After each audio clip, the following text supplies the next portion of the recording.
Hello again everybody. Did you solve it? I'm going to show you one possible solution, which is my favourite one, although there are several ways, as I said at the beginning.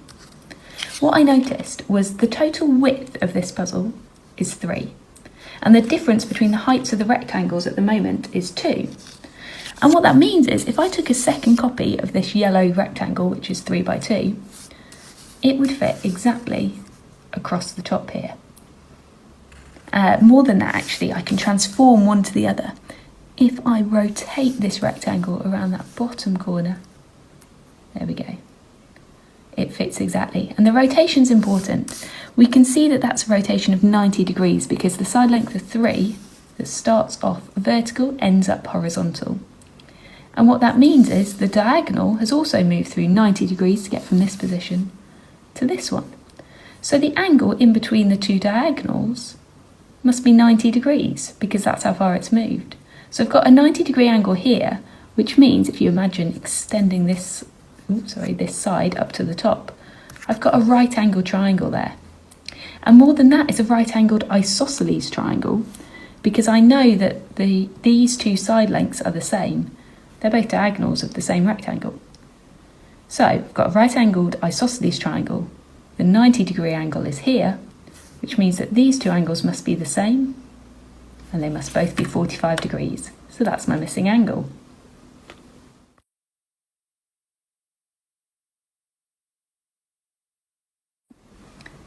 Okay, now I'm going to use my solution to try and answer the second bonus question, which was about coming up with different puzzles that still work.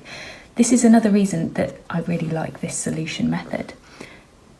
All it relies on is the fact that I could fit an identical copy of the same rectangle across the top here.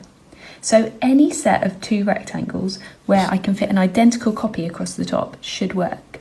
So I can pick whatever I like. I'm going to start by picking anything for the yellow rectangle. So let's do a slightly different looking one.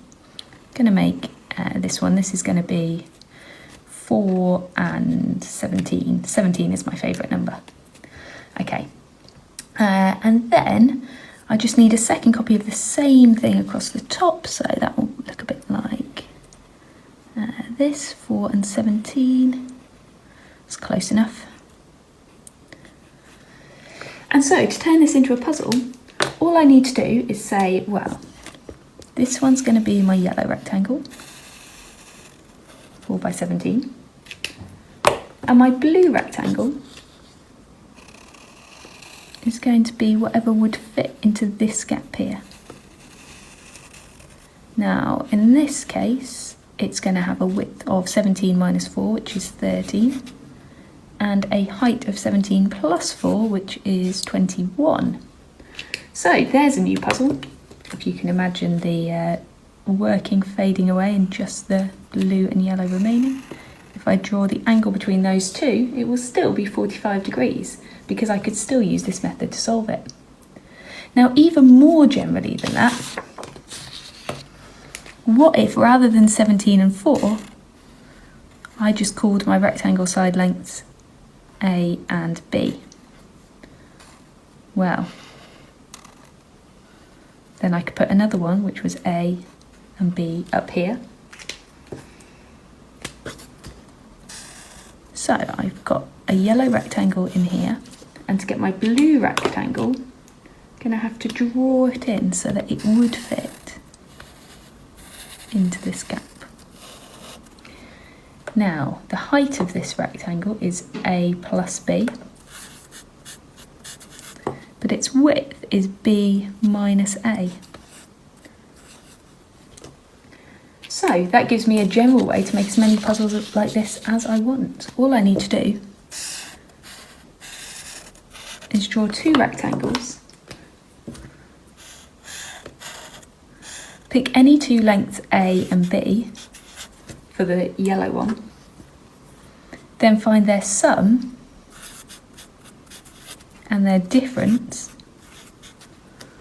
And if I construct anything like that, I know that I'll be able to find the angle between them, and it will always be 45 degrees, the angle between their diagonals. And And you can see that the original puzzle I started with was A was 2 and B was 3, which meant that B minus A was 1 and A plus B was 5. Over here I've got the version where A is 4 and B is 17, which means that B minus A is 13 and A plus B is 21. And you can create as many of those as you like.